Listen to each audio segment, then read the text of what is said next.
Hello friends, ఎలా ఉన్నారు? అంతా బాగున్నారు కదా? ఈరోజు కూడా మీ వెరైటీ కిట్ ఒక వెరైటీ రెసిపీతో వచ్చేసింది.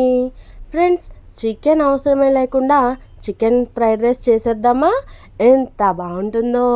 పర్ఫెక్ట్ చికెన్ అండి. టేస్ట్లో కూడా తగ్గేదేలే. అచ్చమైన చికెన్ ఫ్రైడ్ రైస్ లానే ఉంటుంది. ఎంత బాగుంటుందంటే అంత బాగుంటుంది. నేను చెప్పినట్లు కనుక మీరు పర్ఫెక్ట్గా చేసినట్లయితే మీ ఇంట్లో వాళ్ళు మళ్ళీ మళ్ళీ ఈ ఫ్రైడ్ రైసే చేయమని అడుగుతారు. అండ్ మీకు కూడా చాలా ఈజీ అండి. పర్ఫెక్ట్గా చేసేయచ్చు. బండి మీద అమ్మే ఫ్రైడ్ రైస్ లానే ఉంటుంది. అండ్ సూపర్ హెల్తీగా కూడా మనం ఇంట్లోనే చేసి పెట్టేయచ్చు. ఫ్రెండ్స్, చక్కగా పొడి పొడిలాడుతూ ఎంత బాగుంటుందో. ఫస్ట్ టైం కనుక మీరు నా ఛానల్ని విజిట్ చేసినట్లయితే ప్లీజ్ సబ్స్క్రైబ్ చేయండి. అండ్ రెసిపీ కానీ మీకు నచ్చినట్లయితే లైక్ చేయండి. అండ్ ఒక్కసారి ట్రై చేసి నాకు కామెంట్ చేయండి. ఫ్రెండ్స్, ముందుగా ఒక గిన్నె తీసుకొని దానిలో ఆయిల్ అప్లై చేసేయండి. దానిలో నేనైతే 2 గుడ్లుని ఇలా కొట్టేసి కొంచెం మిరియాల పొడి యాడ్ చేసేయండి. అలాగే చిటికెడు సాల్ట్ కూడా యాడ్ చేయండి. యాడ్ చేయకపోయినా పర్వాలేదు, మిరియాల పొడి టేస్ట్తో అద్దిరిపోతుంది. ఇదంతా కూడా మిశ్రమం బాగా కలిసేటట్టు గిలక్ కొట్టండి. ఆ తర్వాత ఒక గిన్నెలో 2 చుక్కల ఆయిల్ వేసి అలాగే నీళ్లు పట్టి పెట్టండి. పొయ్యి మీద పెట్టి ఇలా గిన్నెకు కింద ఇలా బొడ్డు ఉంటే పర్వాలేదు, లేదు అనుకుంటే కింద ఏదైనా స్టాండ్ అరేంజ్ చేసుకొని దాని మీద గిన్నె పెట్టుకోండి. అలాగే గిన్నెలో ఖాళీ అయితే మాత్రం ఉండాలి. ఫుల్గా పెట్టొద్దు, అది వాటర్లోకి ఒలికిపోతుంది. సో చూసారా, మధ్యలో తీస్తే ఇలా ప్లఫీగా పైకి వచ్చేస్తుంది.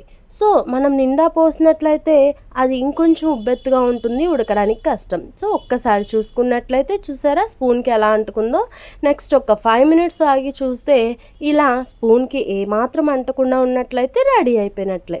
బయటకు తీసి చుట్టూరు కూడా ఒక్కసారి ఇలా లూజ్ చేసుకొని గిన్నెను బోర్లిచ్చినట్లయితే మనకి ఆ మిశ్రమం అంతా కూడా కేక్ మాదిరి బయటకు వచ్చేస్తుంది. సో దానిని మనం ఇలా ముక్కలు ముక్కలుగా కట్ చేసుకోవాలి. చిన్నవి కావాలంటే చిన్నవి కట్ చేయండి, పెద్దవి కావాలంటే పెద్దవి కట్ చేయండి. అంటే పెద్ద చికెన్ పీసులు కావాలంటే పెద్దగా కట్ చేయండి. చిన్న ముక్కలతో ఎంజాయ్ చేద్దామనుకుంటే చిన్నగా కట్ చేయండి. అలా కట్ చేసుకున్న దాని మీద కొంచెం కార్న్ఫ్లోర్ చల్లండి. ఇది ఆప్షనలే. డైరెక్ట్ ఆ ముక్కల్ని మనం నూనెలో వేయించినా సరే కలర్ వచ్చేస్తుంది. ఇంకొంచెం పర్ఫెక్ట్గా రావడం కోసం కొంచెం స్టార్చ్ అలాగే రెడ్ కలర్ వేసుకున్నట్లయితే పర్ఫెక్ట్ కలర్ వచ్చేస్తుంది. నూనె వేడైన తర్వాత మనం రెడీ చేసుకున్న ఈ చికెన్ పీసెస్ అంటే ఎగ్ పీసెస్ని నూనెలో వేసి చక్కగా వేయించేయండి. ఎక్కువసేపు ఏమీ వేయించక్కర్లేదు. కొంచెం గట్టిగా కావాలి అనుకుంటే ఎక్కువసేపు వేయించండి. మెత్తగా కావాలి అనుకుంటే జస్ట్ వేసి కలర్ మారిన తర్వాత తీసేస్తే సరిపోతుంది. చక్కగా ఒక్కొక్క పీస్ని వేరు చేసుకుంటూ కలుపుకొని వేయించుకోండి. ఓకేనా ఫ్రెండ్స్? చూడండి ఒక్కొక్కటి ఎలా ఉబ్బుతున్నాయో. అచ్చం చికెన్ పీసెస్లా లేవు కదా? పర్ఫెక్ట్ చికెన్ కాదు. ఇలా వేగిన వాటిని తీసి పక్కకి పెట్టేసుకోండి. ఒక ప్లేట్లో వేసేసుకొని స్టవ్ ఆపేసి పక్కకు పెట్టేసుకోండి. ఇలా తర్వాత చూడండి ప్లఫీగా చికెన్ పీసెస్ ఎంత బాగున్నాయో కదా? Perfect colour, perfect shape and nice. So కొంచెం సాల్ట్ యాడ్ చేసుకున్నట్లయితే ఇలాగే చేయొచ్చు. ఫ్రెండ్స్, దీంతో మంచూరియా కూడా చేయొచ్చు, చాలా బాగుంటుంది. అలాగే ఈ ఫ్రైడ్ రైస్లో కూడా వాడుకోవచ్చు. చూసారా అచ్చం చికెన్ పీసెస్ లానే ఉన్నాయి కదా? తరువాత అదే నూనెను కొంచెం ఎక్కువ వేసాం కాబట్టి కొంచెం తీసేసి ఆ నూనెలో కట్ చేసి పెట్టుకున్న బీన్స్ అలాగే క్యాబేజీ అలాగే క్యారెట్ అన్నీ కూడా చిన్ని ముక్కలుగా కట్ చేసుకొని వేయించేసుకోండి. ఎక్కువసేపు ఏమీ వేయించక్కర్లేదు అండ్ హై ఫ్లేమ్లోనే ఉండాలి. సో అలా వేగిన తర్వాత ఒక్క చిన్న ముద్ద అల్లం వెల్లుల్లి పేస్ట్ వేయండి. పచ్చివాసన పోయేంత వరకు అదే నూనెలో వేయించండి.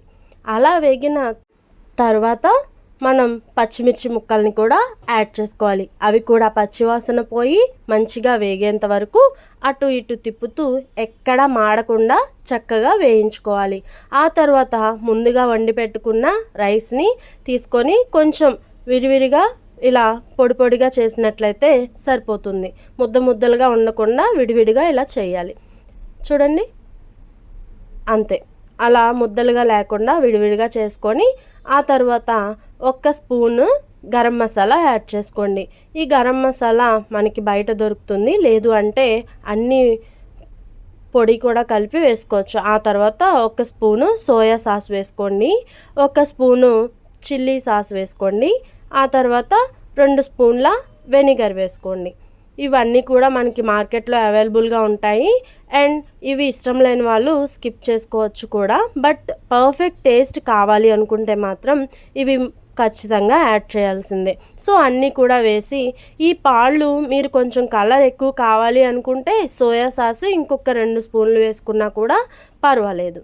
ఆ తర్వాత మిశ్రమం అంతా కూడా చక్కగా కలిపేయండి. అటు ఇటు కలిపి మనం మంటని హై ఫ్లేమ్లోనే ఉంచాలి. అంతా కూడా వేగే వరకు చక్కగా తిప్పుకోండి. ఇలా వేగిన తర్వాత రుచికి సరిపడినంత సాల్ట్ వేసుకోండి.